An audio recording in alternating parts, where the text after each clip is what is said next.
guests tonight. We have with us tonight Caesar Escutia. We've got Chris. We have Diane. We have Elisa. We have Jan Kralovic. We have JJ Wett. We have John Larson and John Moore with us here tonight. We've got Ken Dog and Lauren Reedy, Marcus Pitchford, Maxine Frankel. We have the representative from the second district, Robin Kelly's office, on here with us tonight. We can't wait to hear from her. We have Rich Cullen. We have Ryan Hurley from Skokie joining us, great activist. Good to see you tonight, Ryan. We have so many wonderful people here tonight. We have Adam Broad from Lake County. We have Allison Squires from Kane County. We have Bob Babcock here with us from Northern Illinois. Peter Jenko as well. We have Vivian Robinson and Clem Balinoff joining us. We can't wait to hear from these wonderful people. We've got Mike Oles all the way from Indiana and Georgia De La Garza from downstate. Thank you for joining us. We've got Mike Rita, a recent addition to our city of Chicago, where I'm from. And we have the great Jose Luis Torres from the 14th Ward of Chicago. Thank you so much for joining us tonight. Again, if you are joining us tonight, please put your name in the chat so we can recognize who you are. And we've got a great lineup tonight. We've got U.S. Congresswoman Robin Kelly. She's a congresswoman from the 2nd District. She's a Democrat and our brand new elected chairperson of the Democratic Party. It's so great to be able to hear from her tonight because it's a new day in Illinois. We have a new chairperson. I hope you all are as excited as I am, because I sure am excited to hear from Congresswoman Kelly about all the change that's coming here in Illinois and here in the Democratic Party. So again, please put your name in the chat if you're joining us, because we have State Representative and the Dean of the Illinois House, Mary Flowers, with us. We have newly elected Treasurer Vance Wyatt joining us. He's now the treasurer or the treasurer-elect of North Chicago Township. Congratulations on that win, Vance. We can't wait to hear from you. And we have Vivian Robinson and Peter Jenko from the State Central Committee. We have so many people here, and it just keeps on growing. We've got Betty Magnus, the Illinois Political Director from the National Rainbow Push Coalition. So wonderful for you to join us tonight, and thank you for all that you do. We've got Gary Dorst from Riverside, Illinois. So many wonderful people joining us tonight. It just keeps on growing. It's so good to see so many people here. Please put your name in the chat if you're as excited as I am for these wonderful guests. And again, we'll be joined tonight by the newly elected chairperson of the Democratic Party of Illinois, the wonderful Congresswoman from the 2nd District, Robin Kelly. We'll hear all about the change that's coming here in Illinois and here in our Democratic Party. So that's what we're all about here at Our Revolution, is making sure that we build a progressive movement within the Democratic Party. I can't wait to hear how that fits into the goals here in Illinois. It's going to be a great night. We've got some great speakers. So please put your name in the chat so we know who you are, where you're from. We've got Rich Cullen. We've got Scott Smith, Stephen Reinfrack. Thank you for joining us. We have Eunice Carson. Thank you so much for being with us tonight. I can't wait to hear from our speakers. We have some wonderful speakers tonight who are going to tell us all about how change came to the Democratic Party of Illinois, about how it's a new day and how we're going to have a Democratic Party. It's a wonderful time to be a Democrat in Illinois because we've got a new day ahead of us. So please, if you're just joining us, put your name in the chat. We've got Scott Smith. Thank you for joining us, Scott Smith. We have some wonderful people here. Hope you all are doing well tonight. And I hope you're enjoying the weather outside, because now it's time to listen to some wonderful speakers, whether you're indoors or sitting pulled over in a car. I know you're just like me. You just can't wait to hear these wonderful speakers. We have people from all over the state, no, all over the country, who are just ready to roll and ready to hear from these great speakers. So I can't wait to turn it over to my friend Clem, the wonderful activist, the Dean of Progressives here in Chicago, and a great friend to us all. And I can't wait for all of you live on Facebook to hear the wonderful discussion tonight. So I hope we've got Dan Balanoff joining us. I wonder if he knows Clem Balanoff. We'll figure it out. So can't wait to get this thing rolling because we have the chairperson of the Democratic Party of Illinois, the first one, and let's get it going. So I'm going to turn it over to you, Clem Balanoff, and thank you. Well, thank you so much, Abe, and good evening, everyone. Thanks for joining us tonight on our call, on our Organized to Win call, our monthly Organized to Win call. We've had a lot of victories in the last little bit of time, and I kind of want to just talk about a couple of them. One of them is, as everybody knows, Our Revolution was the first organization to endorse Chuy Garcia for Congress back in 2018. He's going to be our guest next month, along with Marie Newman. And recently was an article, which maybe we'll put the link to the article, is from Indies Times in the chat there. And the article, there we are. It talks about Chuy Garcia. He's a real one. The squad's middle-aged, mustachioed ally in Congress. Great article. I encourage everybody to read it. We also won with the DCCC. We turned in last year, probably 30, 40,000 signatures to end the DCCC blacklist. And we were successful in that the new chair of the DCCC says that you can work for challengers, that's all right, and you can still then work for people in the fall or work for the DCCC. So that's a real big victory.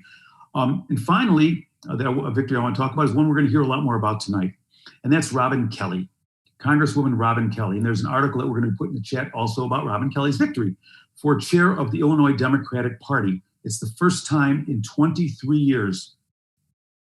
And actually a lot more than that if you count Mike Madigan's sidekick, Gary LaPelle, who was there for, I'm not sure, 6 or 8 years before him, as a new chair of the Democratic Party here in Illinois. And that's Congresswoman Robin Kelly, who we're really all excited to hear from. We have the call tonight. We'll have Robin. It'll have the Dean of the Illinois Legislature, Mary Flowers, Vance Wyatt, the new treasurer of North Chicago, Vivian Robinson, and Peter Jenko. Will be talking for a couple of minutes each on their roles as Democratic State Central Committeemen and Committeewomen. So and then there's going to be a call to action, how to become a movement builder member. There'll be a few talks about that during the call. But without further ado, I want to have Jose give us a quick rundown of some of our victories in the last elections on April 4th. Hey, Clem, thank you for the introduction. I would definitely go over that. But before I do that, I would be remiss to acknowledge a new member of the Balanoff family. Clem just became a grandfather to a beautiful baby in California. So, Clem, congratulations. We're all extremely excited for you and happy that you were able to see your grandson. So, we have a tremendous victory in the state of Illinois. 14 candidates won. And not only did they win, they continued elevating the progressive movement throughout the entire state of Illinois. So for those of you who say that Our Revolution only wins in Chicago, you are wrong. We went all over the state. We have Vance Wyatt, who will be here with us today, who did a tremendous victory. We have Devon Reed. We have Stephanie Mendoza, Bobby Burns, Chandra Bishop, Christopher Evans, Angel Contreras, Alicia Morales, Vincent Alessio, Lauren Guerrero, Cesar Escuitia, Carl Ferrer, and our own Susana Ibarra, who all won their races and will continue elevating the progressive movement throughout the state of Illinois. So let's all congratulate these champions, because we know that with them, we have a progressive movement that we're building. And one day you may be also one of those champions if you continue to push for progressive politics and decide to run for office yourself. So thank you for the intro, Clem. And again, congratulations, brother. All right. Mike Olis, give us a national update real quick, and then we're getting to our first guest, Robin Kelly. Mike? Hey, everybody. Thanks for the introduction. our Revolution Illinois, a great couple years of organizing. We're about to hit our 5th year at our Revolution this summer, and it just tells me what happens when progressives get together and organize with a plan. And as you heard at the top of this call, when we organize, we do win. And next slide, please. So as we think about the road ahead, just wanted to mention a couple of things tonight. As we head into the rest of 2021, our 5-point plan right now is very clear. We want to build progressive powerhouses across the country, across the state of Illinois, and at the statewide level, right? So we're gonna be organizing progressive powerhouses that can go out and create real change. We wanna make sure that our politicians are held accountable, that we elect progressives and then we make sure they govern progressive. Number 3, we want to make sure that we continue to elect progressive champions, get ready for the elections coming up next year. Let's build an organization that is well prepared for 2022, while moving the needle in major ways in 2021. Number 4, we want to fight for progressive public policy. In Illinois, it's going to involve a lot of state house work and local level work. Fortunately, the senators in Illinois support filibuster reform and other major initiatives that we need to get through Congress. And number 5, we want to build and continue to build a progressive party.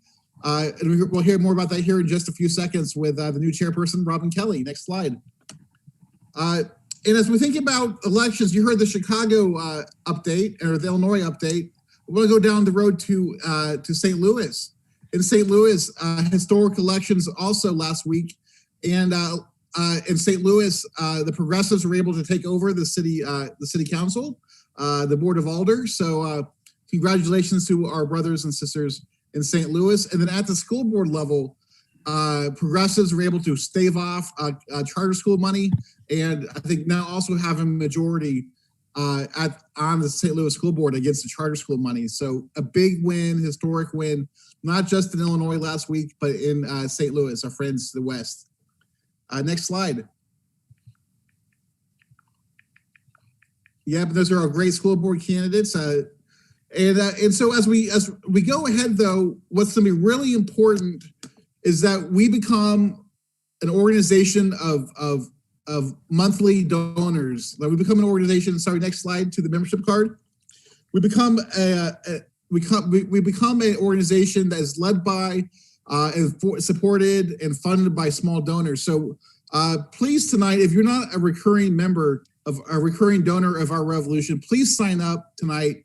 Become a member. It's so important. We were started in 2016, inspired by Bernie Sanders. Bernie Sanders started us right back in 2016. Here, 5 years later, the landscape has changed a little bit.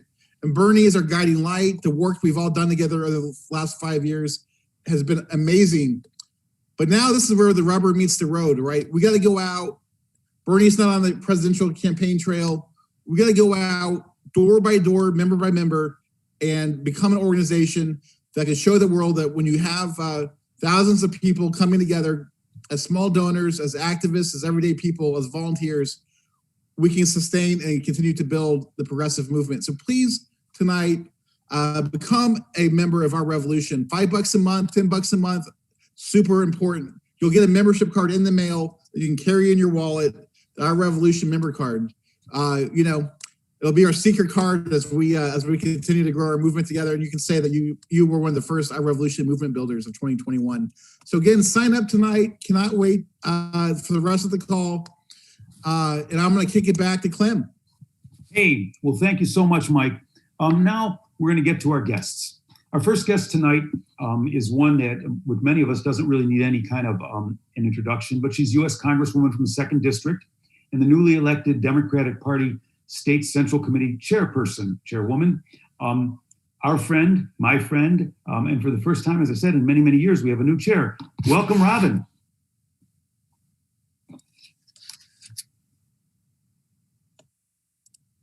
Robin? There you go. There she is. You would think I know how to do Zoom by now, but I wanted to say congratulations to you and your new addition to the family. And congratulations to those folks who just won their races that are on the phone and just want to say hey to my State Central Committee colleagues that are also on the call. But thank you so much for inviting me. All right. So let's get right into it. What changes can you think, now that you're the chair of the Democratic Party, we were not always happy at our revolution with how it was run. What changes do you think we can expect with you as chair of the Illinois Democratic Party now? Well, expect to see more activity, more transparency, and definitely more diversity. I want to do everything through those lenses. For the last month, we had a transition team that was put together, some members of the State Central Committee, but a lot of people that are not members, people that called and said they wanted to be helpful and volunteered. And that was all through the diversity of location, race, gender, who you love, young, older, just you name it, we had it. And we had 7 committees: operations, program and training, recruitment, bench building and special outreach, communications and messaging, looking at changing the bylaws, and of course, always finance and fundraising. And we had our ending meeting last Thursday. I won't say everything because it's too much, but just, some highlights that people want to see more activity. They want to see us recruiting and building the bench. We say we're a blue state, but I say we're a little blue, a little blurple, and also some red. And we have to go into those blurple and blue and red districts and pull out the Democrats, the independents, and depending on who's running, even the moderate Republicans, so you don't send a Mary Miller to Congress with me who talks about Hitler and the Nazis. I mean, absolutely ridiculous. We need to do a better job in getting people registered, getting people excited about voting, getting people involved. So we really want to work from a grassroots level. We want to do more as far as programming and training. No, everybody doesn't want to run for position, but you can help somebody that does want to run. And again, we want everything from a diverse lens. We want to do more as far as, helping. We want to help House members, but we want to help other people too, not just House members running, for state rep. I remember back in the day when I was a Democratic nominee for treasurer, David Miller, comptroller, and Alexi for senator, and DPI did not help us at all. And we were the Democratic nominees. We don't want to go through that again. We want to become more technical, more digital. We want to make sure we're communicating better. And people get their news and information in different ways. We want to respect that. We want to hold up all groups. Like right now, we know it's Ramadan. So we have something that, we sent out respecting that. And we want to do that, all throughout the year. And I want and expect my other members to be involved. Is not just on me. I don't want to be a dictator. I want to be inclusive. I want, stakeholders involved, and we're probably going to, if the State Central folks agree, that we'll have some committees that continue, and we'll have outside folks as part of those committees. I plan to do a listening tour around the state. We plan to start an internship program, so we get younger people involved and engaged. So those are just some of the things. And of course, we want to get as many good government people elected as possible. That's a big and a tremendous agenda, and certainly someone that I know that everybody on this call supports and will help you with. One thing that we were interested in is in 2018, our revolution supported some candidates for State Central Committee. None of them ran against you. There were 13 of them. Well, Chairman, but Mike Madigan during that campaign offered a deal to them and said, "Hey, look, if you'll just vote for me for chair, I won't spend any money against you." Our people, being principled, turned that deal down. They said, "Look, we're not here to cut a deal. If we cut a deal now, we're going to be cutting deals for the rest of our life." Right. Do you think it's right, for the chair to be supporting candidates and funding them in upcoming? I guess next year will be elections again for State Central Committeemen. Is that something you think you'd be doing? Well, I'm not a deal making sort of person. I will say the only thing that I worry about, that if you think about the race and who not with me. I'll put it like that. I don't want the people that stuck their necks out for me to have to worry about people being run against them because they supported me. I'm not saying it's going to happen, but that's the only thing I would feel compelled to help, those folks. But I'm not a deal maker. I want to support good people that want to be in office, but it's not because, if I do this, will you do that? I don't want to do the, quid pro quo or anything like that. But I do have to, that worries me a little bit. I know that things are going to change because we'll probably lose one congressperson. So 2 people will probably not be there. And I'm not sure who all is running again and who's not running again. But no, that is not my habit to cut deals. Good. So, I'm just a pretty straight shooter. That's how I've always known you, Robin. Fine, let's switch gears real quick because you are in Congress. As a matter of fact, thank you for taking time out tonight. She's on, just for everybody to know, she's actually on the floor, I think, in Washington because there's some votes coming up. I'm off now. Are they off now? Okay. Yeah. So in this session of Congress, what are your hopes? What do you think about the stimulus package, the not the stimulus package, the infrastructure bill? Should it be bigger? How, what do we support President Biden's call for taxing the rich? Gun control, that's an issue you've been real actively involved in. As long as I can remember. I'm excited about the infrastructure bill and the jobs plan. Of course, it could always be bigger. There was something just put out for every state and what the needs are, and the needs are great. Not only bridges and tunnels and water, but, broadband and building back our healthcare infrastructure, our hospitals, building back our schools. So they're prepared to be schools in the 21st century. So I want to help the president push for that. Even though we're Democrat, well, we have independents that caucus with Democrats, it's going to be a tough battle. So our revolution in Arizona and in West Virginia, we need your help. We need Democrats calling and pushing Joe Manchin and Kristen Sinema, to help us out with these bills. And yes, I do agree with individuals and corporations paying their fair share. Yes, I definitely agree with that. We didn't worry about the 1.8 trillion we gave under Trump, to the richest of the rich. But now we talked about the 1.9 trillion that we gave for the American Rescue Plan. No, we need to do this. We need to put people back to work. We need to build back, our infrastructure to include broadband and healthcare and education. So I'm all on board. Well, I want to thank you, and I know that, and that's for sure. So, and then, and for gun safety, I've been fighting this battle for a long time, and I'm legislature. Yeah, I know. My first bill passed was straw purchasing, and actually, I have a straw purchasing trafficking bill right now. We have to do this. I keep saying just who or how many people have to die before we do something about it. And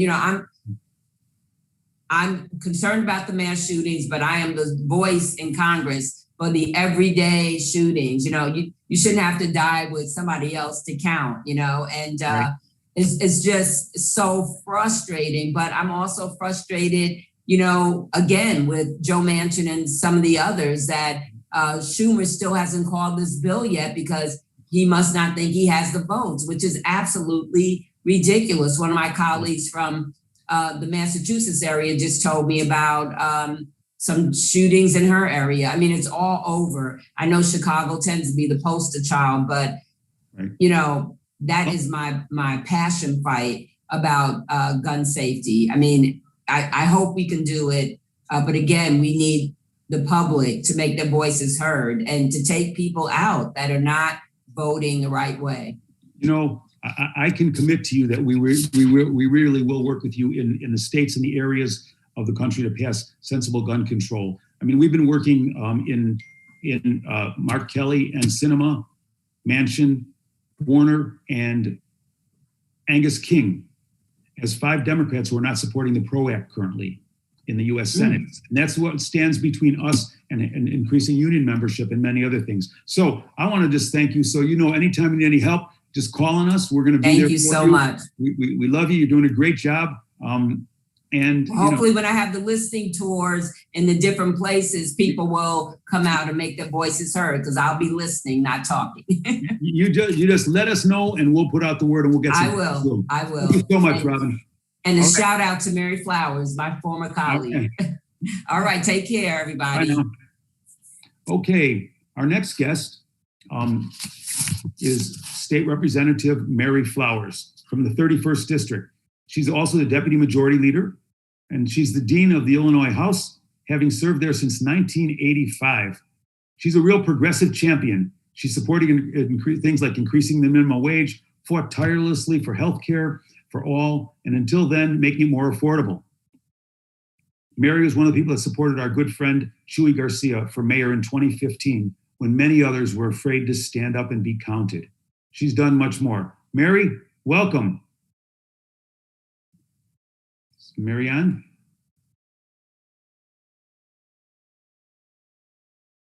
Okay, if we don't have Mary right now, I will certainly text her and get her on, hopefully get her on.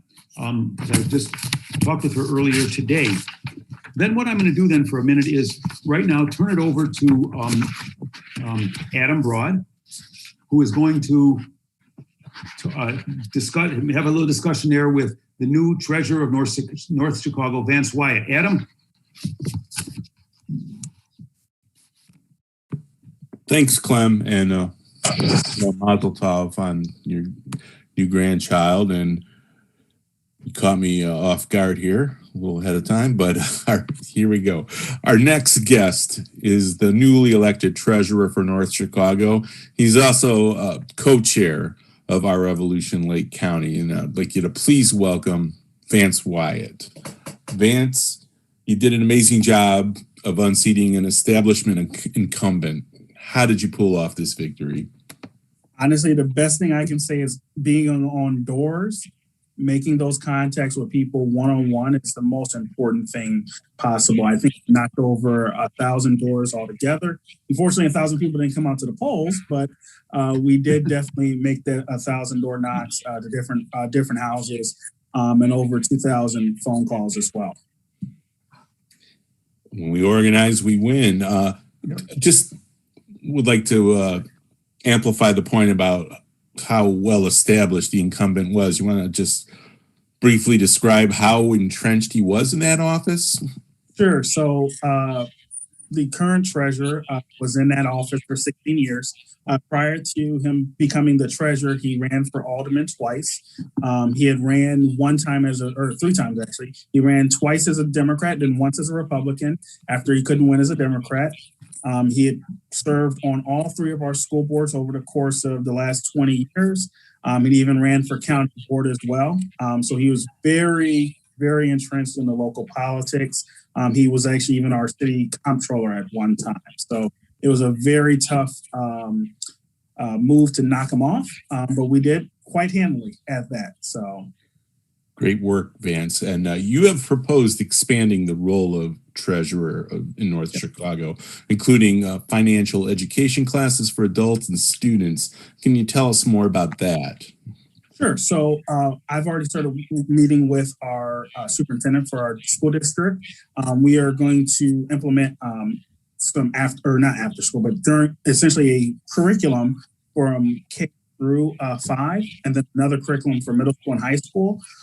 So we want to make sure that the kids understand how to do personal finance. So this is something that you would normally find in home economics. So if you're someone that's a little bit older, you think it's home economics. Home economics, unfortunately, is not in most schools. Just like wood shop and welding is no longer in schools. So we want to make sure we provide our youth opportunities and understanding the student loans that they're going out and getting it. Like myself, I have student loans that are more than the cost. I owe more in student loans than I do for my house, for my mortgage on my house.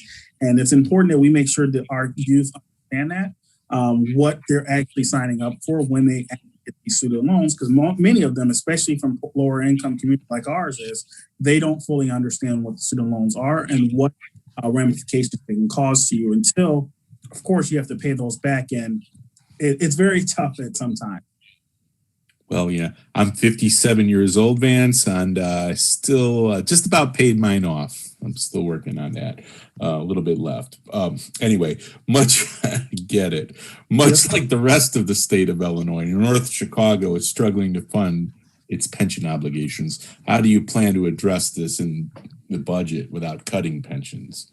Sure. So we cannot legally cut pensions. That's out of the question.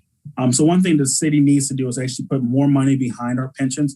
It ultimately was because the city didn't put its money in when it should have initially, which is why we're in the shape that we're in. We're actually the second worst in the state of Illinois for underfunded pensions at the local level. One thing I do want to do is work with our state reps and state senators to make sure we can get some further relief by further consolidating our pension funds. I would like to see all of our local pensions into IMRF and not in these separate pension funds that you find around the state. Like currently we all had different police and fire pensions. We're now consolidated into one police pension fund, one fire pension fund. But ultimately they need to be put into IMRF, and the excess that we have in our IMRF will ultimately pay off some of this legacy debt that we have in our pensions as well. There is a question in the chat, and anyone who has a question should go ahead and add it there. It says, well, what level are your pensions funded at in North Chicago? 63% for our police, and 36% for our police, and then we're at 23% for our fire. So we are very underfunded, significantly. The next town to the north of us, Waukegan, they are about 60% funded. Their number, the amount of dollars that they owe is comparable to ours, but they're a much larger city, and they actually have the ability to pay it versus us. Okay. Are there any other questions in the audience? I'm not seeing any. Oh yeah, you have your work cut out for you. Combining is. I know. It is a very, very tough lift. But we have to be willing to, at the local level, to build that progressive voices at the local level to make sure that we are not cutting our police and fire pension funds. These are individuals that have given their life and dedication to the community, just like our teachers have. One complaint I've heard from some of our police departments or police officers in our community, they don't want the same pension that our teachers should. You're a public employee just like our teachers. You should all have quality health care, quality pension that you can rely on and retire on. My mom was an ATU member, and she is retired, and she has a pension. I want everyone in our community to actually get their pension. Okay, here's another question. What are some of the biggest challenges you faced on the campaign trail? Besides them stealing my signs, Adam, I know you know all about my anger about that. But definitely, the biggest thing really was people that just didn't know who my opponent was, even though he was well established. Some people specifically, because what I tried to do was bring in new voters. They didn't know who the treasurer was. They didn't know what the treasurer did. So I spent a lot of time explaining to them who and what the treasurer did and why there was need for a change in the. Okay. Anybody else have something they would like to ask Vance? Is there any sign of? Hey, well, yes. Well, Adam. Yes. And Vance, thank you so much. Thank you.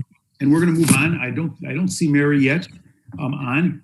The next person we're going to have on is Allison Squires from Yorkville, and she's going to be talking with a couple of state central committeemen. First, our own, and it is not the 2nd district. He is from I believe it's 14. The 14th district, right? Yes. Yes. All right. Allison, take it away. Thanks, Clem.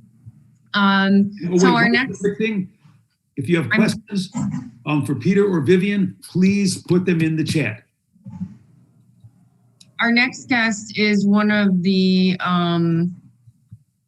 14 or so state central committee members that Our Revolution Illinois ran a couple years ago, actually now, 3 years ago almost. for State Central Committee, and he's also one of our very own Illinois Revolution activist, Peter Janko.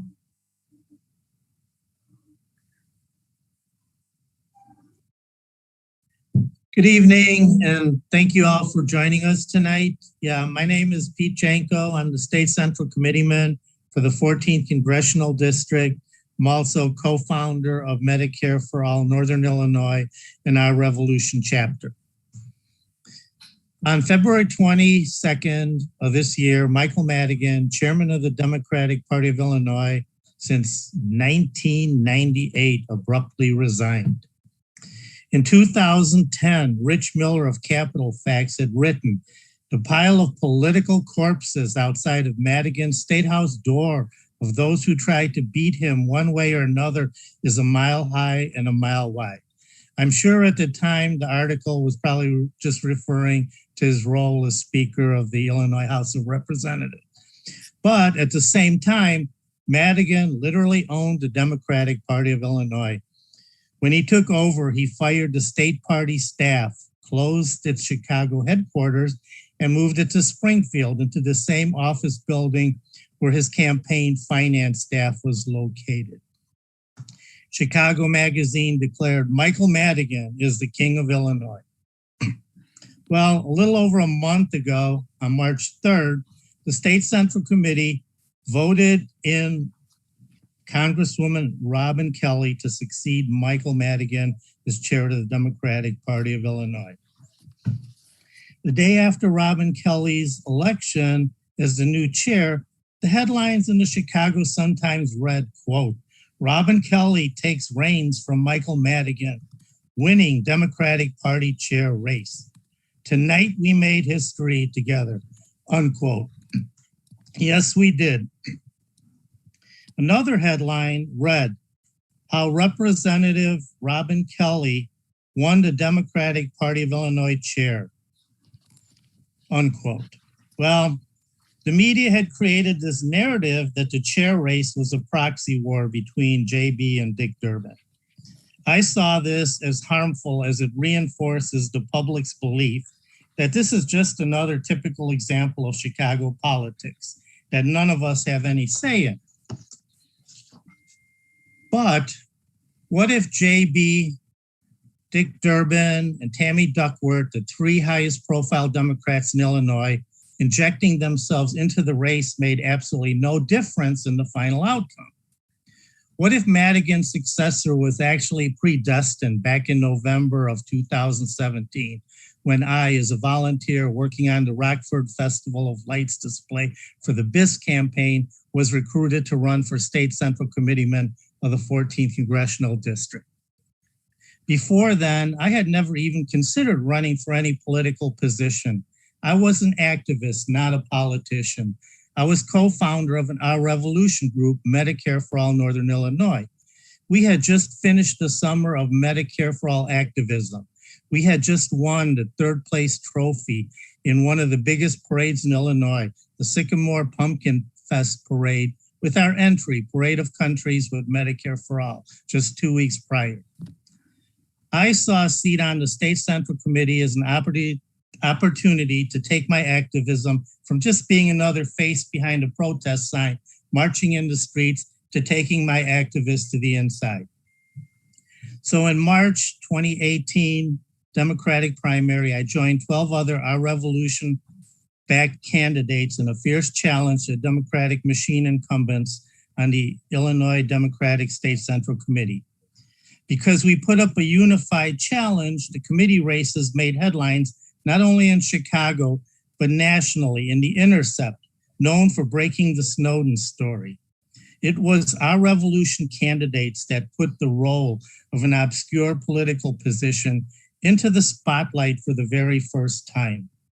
The Madigan machine pulled out all the stops in defending their incumbents, spending at least $330,000 to defend those seats. Unfortunately, all but one of us lost, but one of us did succeed in ousting a Madigan incumbent. Yet at the time, many of the progressives that busted their asses, phone banking and knocking on doors to get us all elected, felt that 1 out of 13 was a hollow victory. Quote, what could one lone progressive do to diminish any power of the unbeatable Madigan machine? You are only 1 vote out of 36. You won't make a difference. Well, 3.5 years later, Michael Madigan unexpectedly resigned as chairman of DPI. In the past, it's likely that he would have just anointed his replacement and few outside the party would have even noticed. But we're in a different time now. And 2 brave admiral candidates stepped forward to challenge Madigan's choice to replace him. Now, mind you, this is not in any way a negative reflection on Michelle Harris's qualifications. I just felt it was important to break away from Chicago influence. Well, the race was a real cliffhanger to the very end. Waiting for tabulation of the weighted votes felt like an eternity. The final vote for Robin Kelly was so close that if any single committee member that voted for Robin Kelly had voted for Michelle Harris instead, the Madigan machine would have prevailed. Never underestimate the potential impact of the butterfly effect, an idea that is commonly used in chaos theory. A small change can make a much bigger changes happening. One small incident can have a big impact on the future. If you've seen movies like Blind Chance, Sliding Doors, Run, Lola, Run, and even the movie that is named after Butterfly Effect, then you know how the butterfly effect works. So if I had not unseated my predecessor, Mark Gately, a union leader in 2018, he would have most certainly voted for Harris simply because the AFL-CIO had backed her and he probably would not bug the unions. I believe that in the end, all the political clout that Michael Madigan could muster could not reverse the chain of events that led up to Robin Kelly's victory. It was not me, us, that denied Madigan his handpicked successor. It began with our revolution that recruited me to run in the first place. Then it was Bernie that inspired me to go for it. After that, it was everyone that in some way helped me get elected to the state central committee. Finally, it was the Democratic voters in the 14th congressional district that voted for me in 2018. None of us could have ever imagined what one single election to the state central committee could lead to. In the end, we, all of us, won a big victory for the working families of Illinois.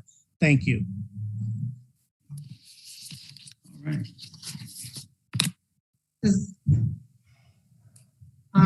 If anyone had any questions for Peter, could you put them in the chat?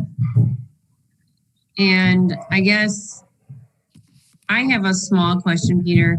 I know it hasn't been that long, but do you feel like the atmosphere has changed since we got a new chair?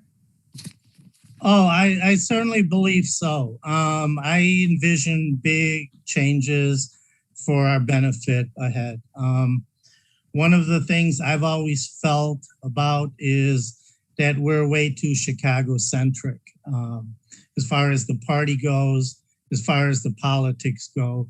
I think, you know, we've had 24 states that actually, 24 counties that actually passed referendums. They were advisory, but to break away from Chicago.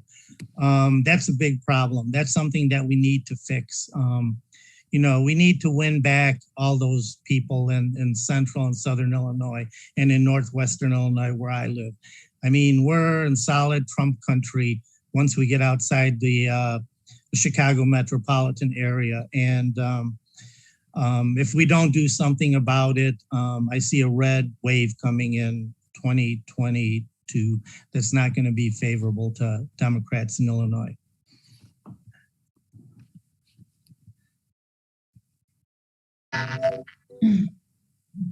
Pete, what you're talking about, it's Bob here. You're talking about 24 counties leaving the state of Illinois and forming a new state, correct? That's correct. Yeah, that's pretty good. Just a question from me, if you don't mind. We have seen some big time money in the past from the Madigan administration, if you will, countering progressives. Wasn't there a candidate down in southern Illinois, southwest Illinois, Pam Grandmeyer that he spent $67,000 against? Yeah, I'm not sure what the exact amount was, but yeah, I mean, all of us had well over, $20, $30, $40,000 spent against us individually. Well, congratulations on coming through. And I just want to make the point that we're looking at a new era in Illinois politics from the last quarter century, where we need to really promote progressive state central committee men and state central committee women. So I'm excited at that opportunity now. And thank you so much for your hard work on that, Peter. Oh, well, thank you for supporting me. Oh, let me say one thing since we talked about infrastructure. I actually have a meeting with the senior manager of government affairs with Amtrak tomorrow morning, and we're going to be talking about how Illinois will benefit from the infrastructure bill if it passes. Amtrak's already looking at how to spend that money if we get it. So let's push for that infrastructure bill. Let's go pound on Manchin's head. And All right. Thanks, Peter. Our next guest tonight is Vice Chair of the Democratic Party of Illinois, a former social worker and a state central committee member herself. Please welcome Vivian Robinson to the call.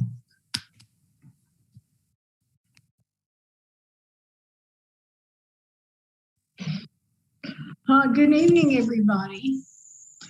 I'm here to talk to you a little bit about getting the vote out.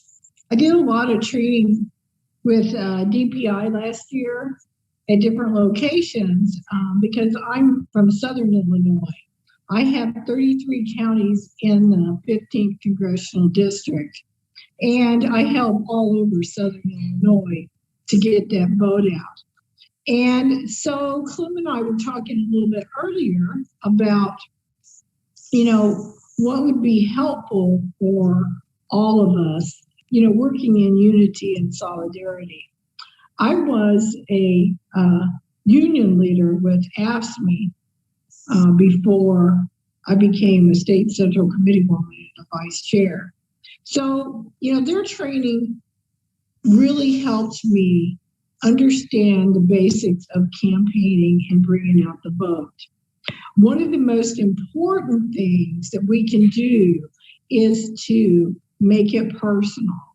When you go and visit, knock on doors, go in and talk to them about things that are interesting to them, like if they have children and they need health care. That's a big issue. And say we're running Clem, and we're going to tell them that, Clem is a champion of healthcare, and talk to them intelligently about what his beliefs might be or his issues are and how they affect the family personally. So that is the most strongest and successful way to campaign for our candidates. Another thing I used to do, which was very helpful to me, is I used Vote Builder, and I would get postcards made of me and my family, or me and my family, passing out food at Thanksgiving to the homeless and the needy, and different things like that. But we would handwrite. I'd get me and a bunch of my friends, and we'd sit down and handwrite these postcards, and it's saying a little bit about yourself, a little bit about, jobs you want to bring to Southern Illinois, healthcare, education for your kids, so on and so forth. And then I would follow up with a phone call a week or two later, when it gets fairly close to the election. That was an exciting and very, very successful method. Social media, we all know about that. It's getting that across through all the social media sites, and, what your issues are and what your support is for that candidate. The other thing I do is a lot of networking, building bridges with people like Our Revolution and women's groups. I'm very, very tight with lots of women's groups that want to grow and, push for a more progressive agenda, which is also who I am. So we want to, as part of the women's group and the women's movement, we want to stop the downgirling, and, push back the misogynist and bring it. So would anybody, if you have any questions, feel free to call me. Clem has my number. Georgia has my number. I'm always here to help. And we got a lot of work to do. But if we pull it together, and, I can't say this strong enough, is we don't want to hurt each other. We don't want to eat our own. We want to build this process together in a positive way, in solidarity and unity. And I can't say that enough because, once everybody gets into it with each other, your process fails. So let's do this. Let's do it together in unity and solidarity. Thank you.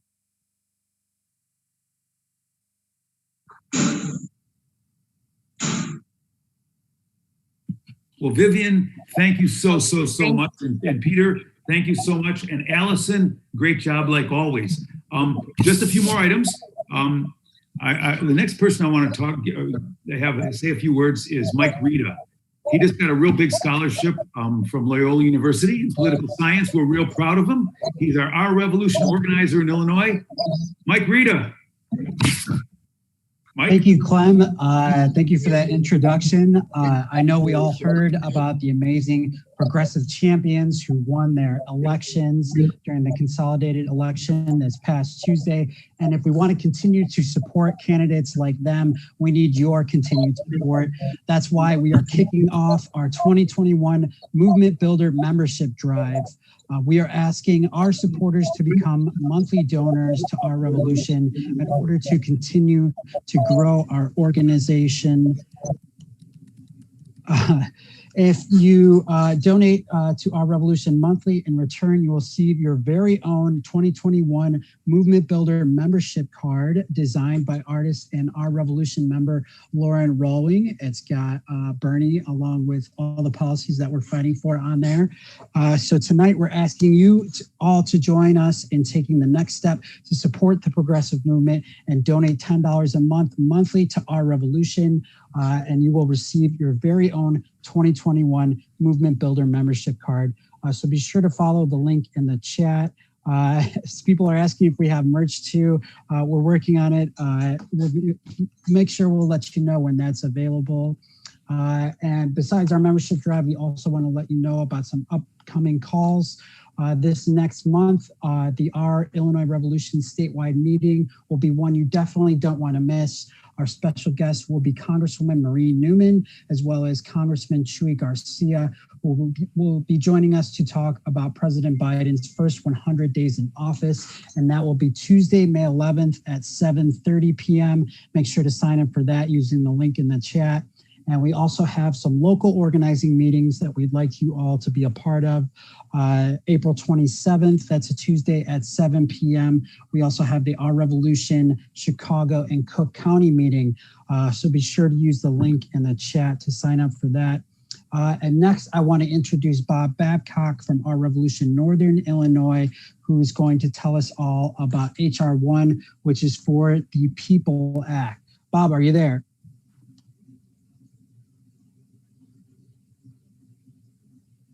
Bob, you're on mute. Look, let me do something while Bob's getting off mute real quick. This is Clem. Mary Flowers texted me. She's just leaving the Capitol in Springfield. So she asked if she could be our guest either next month or in June. And I said, probably June. And she will give us a legislative wrap-up, talk about redistricting, the budget, and whatever else we want to talk about.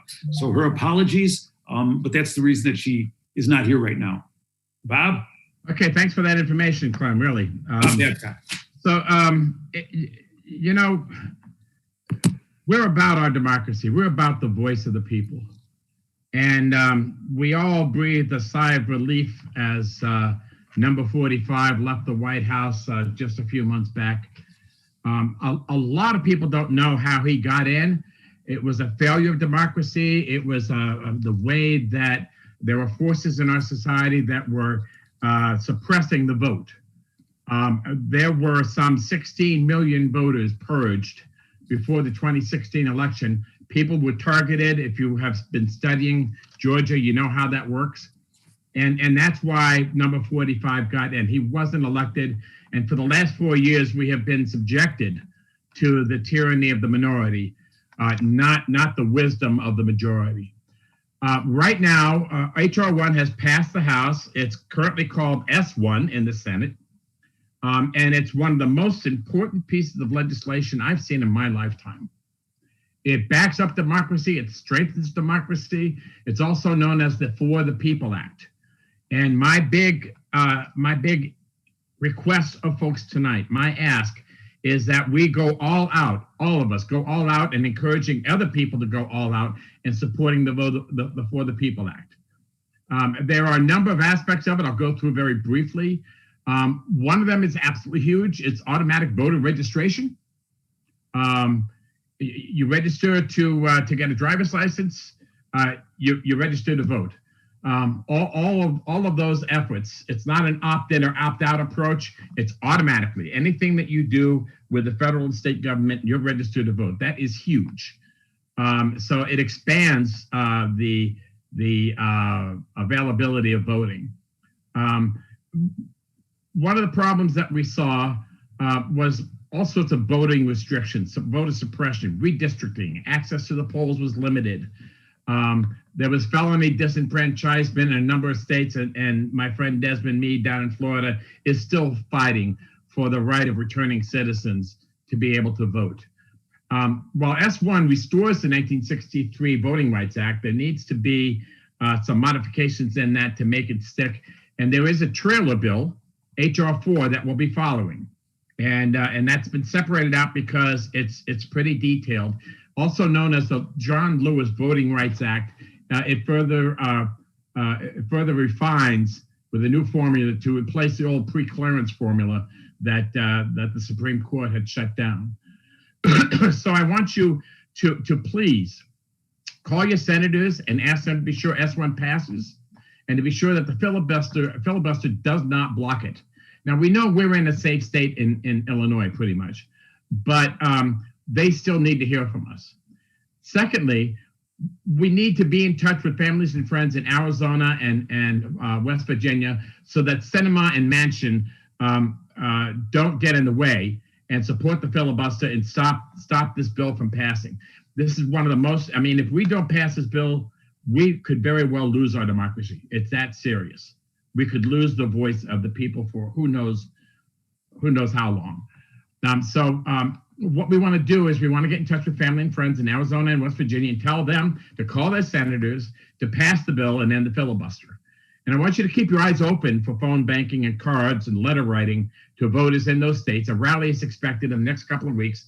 You'll probably see some email from Our Revolution. There is a coalition, a collaborative of stakeholder organizations like the NAACP, League of Women Voters, and so on around the state that will be getting together and supporting phone banking and cards and letters to those states.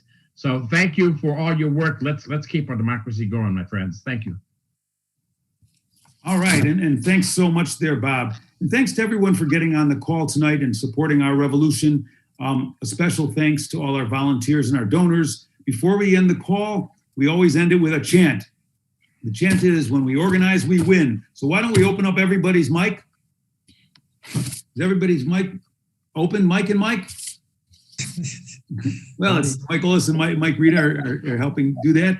And Abe and everybody. All right, so I think everybody's mic is open. All right, so when we organize, We win. When we organize, We win. when we organize, we win. We win. We win. Good night, everybody, and thank you so much. Thank you. See you all next Good night, month everyone. or before. Night. Good night, everyone. Solidarity, brothers and sisters.